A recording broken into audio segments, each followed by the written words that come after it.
It's just another morning in Madrid. Everyone is busy doing their own thing. Sergio, a salesman, is on the phone pitching products. Israel, a homeless man, is getting kicked out by the cops again. Trini, a gambler, heads to the store to buy booze on credit. Then there's Elena, chatting excitedly on her phone. She's got a big date tonight with a hot guy she met online. Suddenly, her phone dies. Elena ducks into a little bar, orders a coffee, and asks the waiter, Sauter, for a charger. Right after she walks in, a man rushes in, coughing his lungs out. He heads straight for the bathroom. The owner, Amparo, rolls her eyes. Great, another freeloader using the restroom without buying anything. Then Israel barges in, knowing Amparo will give him free food. He starts screaming Bible verses at the top of his lungs. He's driving everyone crazy, including the bank clerks, the cleaners, and an ex-cop named Andres. The only one who doesn't care is Nacho, who's just vibing to music with his headphones on. Sergio and Trini walk in too. Trini can't take her eyes off the slot machine, ready to dump her last bit of cash into it. While everyone is distracted, the bank clerk gets fed up and walks out of the bar. But the second he steps outside,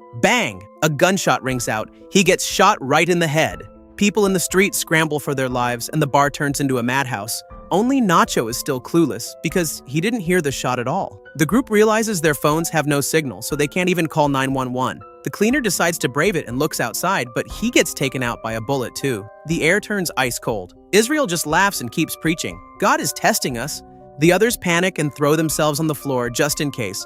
In fact, Israel wants to leave since he has church today. Amparo quickly tries to keep him inside. Don't go out there, stay and I'll give you some food. Trini grabs the remote and flips on the TV. The group is shocked to find the news channels aren't reporting a thing. 2 murders in broad daylight in the middle of Madrid and total silence? This is beyond creepy. Then comes the kicker. Trini looks out the window and the bodies are gone. Even the blood has been scrubbed completely clean. The more they think about it, the more they freak out. Someone says it's a dream. Someone says it's an alien abduction. Others suspect a government conspiracy. Sergio breaks it down. What if the cops are the ones shooting? Maybe they got a tip about someone dangerous, so they're just killing everyone on sight?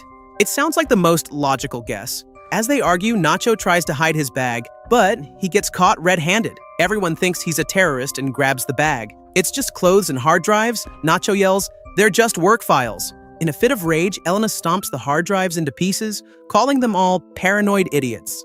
Nacho snaps back and points at Sergio's suitcase. They pop it open.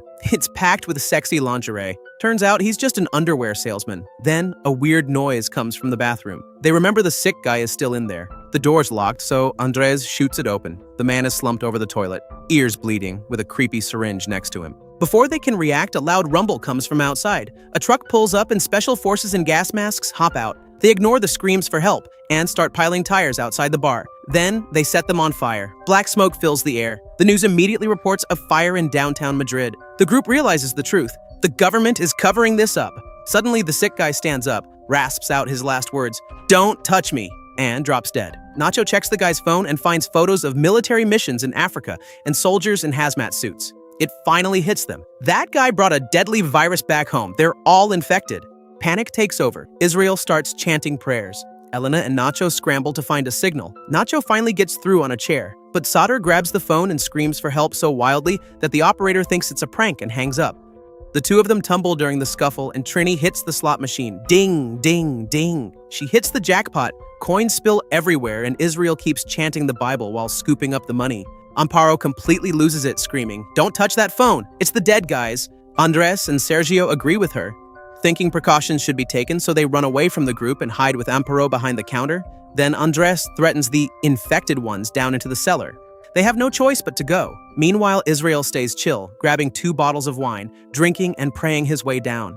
In the filthy, dark storage room, the group kills time with idle chat, but Trini is claustrophobic and starts to freak out. She charges up the stairs and bangs on the door, but it won't budge. In the chaos, she knocks over a few bottles. They shatter everywhere, but strangely, there's no puddle on the floor. Nacho has a light bulb moment. There must be a drain down here. They pop it open. The hole isn't that deep. Israel volunteers to go down and scout the way. He strips naked and greases himself up with oil to stay slippery. Then, he slides into the sewer opening. Everyone gives him a big push, but the hole is too narrow. Israel gets stuck at the waist and can't move a muscle. Just then, gunshots ring out upstairs. Someone bursts into the bar and guns down Amparo, Andres, and Sergio. Suddenly, the air turns scorching hot and smoke seeps through the door cracks. They're torching the entire bar to sanitize the place. Terrified, Elena, Nacho, and Sauter pull on Israel with all their might, hoping to get some fresh air from the sewer line. Trini loses it again and lunges for the door, burning her hands on the hot metal. They have to wrap her wounds in oil and toilet paper while they wait for the fire to die down. Once things go quiet, Nacho uses a broom to nudge the door open. The bar is a charred ruin, and even the bodies have vanished. The entrance is sealed off with plastic by agents, making it impossible for outsiders to see in. They step out to catch their breath. Nacho spots Andres' gun on the floor and tucks it into his waistband. He winces as the hot metal burns his skin. Trini wants to bolt for help, but Nacho stops her. "If you go out there, you're dead." Nacho tries to calm everyone down. "We're not sick yet. Let's just lay low for a few days. We've got plenty of food and drinks in the warehouse." Before he can even finish, a ringtone makes them all jump. It's the dead guy's phone, and notifications are popping up like crazy. Elena checks it and finds out the man had a fever for days and was being followed. He only ducked into the bar to use the bathroom. And that syringe? It contains a stolen experimental serum. He was too far gone to be saved. In contrast, nobody in the group has symptoms yet, so there's a chance it may work for them. Just as they're debating what to do, the phone rings again. Nacho worries it's a trap and hesitates too long, and the phone finally dies. Sauter scrambles to find a charger immediately. Suddenly, Elena remembers. A text said, "There are 4 doses left." They tear through the body but find nothing, so they bolt for the bathroom. Israel beats them to it and finds the box of vials. He literally starts singing because he's finally the one in charge. 4 shots, 5 people. Now what? Before they can even talk it out, Israel jabs himself. He screams, "Hallelujah, God is on my side." Nacho pulls his gun, but Elena stops him. "If you shoot, they'll hear us outside." Instead, he tackles Israel, and they get into a nasty brawl. Israel manages to grab the gun and knocks Sauter back, sending the box of vials tumbling right down the hole. Thud, right into the storeroom. Trini tries to grab it with her bandaged hands, but she fumbles and the whole kit slides into the sewer. Now, the only one skinny enough to fit down there is Elena. She strips down, lubes herself up with oil, and squeezes into the tiny opening. Her thighs get scraped raw as she slides down, but they shove her through anyway until, splash, she hits the sewage.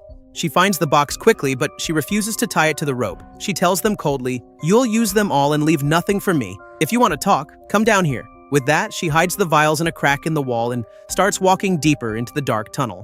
Then the group uses a piece of pipe to make the hole bigger. Outside, the SWAT teams and cops still have the whole area on lockdown. They're busy hauling away the bodies they dragged out of the bar. Meanwhile, Elena heads back to the opening in the storage room. She finds the survivors trying to help Trini climb down out of the hole.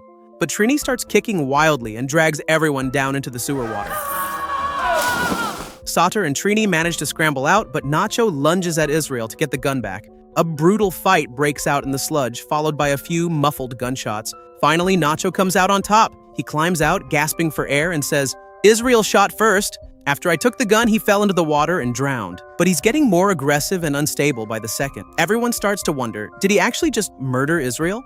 Elena is done with the madness and says coldly, "You want the serum? Then drop the gun." Nacho refuses and threatens Sauter instead, so Elena leads them to the wall where she hid the shots. On the way, Trini pulls out her bag of coins, dropping them as she walks to mark a trail so they can find their way back. Once they enter a pitch-black tunnel, Trini suddenly shrieks, "Sauter pushed me!" But she's the one doing the pushing. As he slips into the water, she pretends to help, but instead she shoves his head under and holds it there. Nacho fires a shot at the wall to light up the dark. He's horrified by what he sees and dives into the water to save him. After pulling Sauter out, they head toward a lit tunnel, all while keeping a gun pointed at Trini. But Nacho still can't bring himself to pull the trigger. Trini breaks down in tears and whispers, "I don't like people watching me." She snatches the gun, walks around the corner, and bang! Everyone jumps in shock. The 3 survivors push forward and finally find the box of shots. They're just about to divvy them up when suddenly they hear the clink of coins. They look back and see Trini's body propped against the wall. 2 coins are resting over her eyes. But it's a total trap. Before they can even process it, Israel reappears out of nowhere. He ambushes them from behind and stabs Sauter, killing him on the spot. Elena and Nacho bolt for their lives. They race through the pitch-black tunnels until they finally spot a ladder leading to the surface. They scramble up, but Elena slips and drops the shots. At the same time, Israel snatches Nacho's leg. Realizing there's no way out, Nacho shoves his dose into Elena's hand. He lets go of the ladder and both men plunge into the dark abyss together. Tears stream down Elena's face as she trembles, injecting the serum into her arm. She uses every ounce of strength to shove the manhole cover open and finally crawls out. The sunlight is blinding. She's made it. She's outside the quarantine zone. People stare at her in total shock. She's covered in filth and blood, her eyes completely hollow. Someone asks if she's okay while another person drapes a coat over her shoulder. But Elena doesn't hear a word they say. Dazed and numb, she wanders through the crowd. The person she walks right past is the guy she was supposed to go on a date with. He calls out her name, Elena. She doesn't look back. She just keeps walking into the distance, like she escaped hell but can never truly find her way back to the living.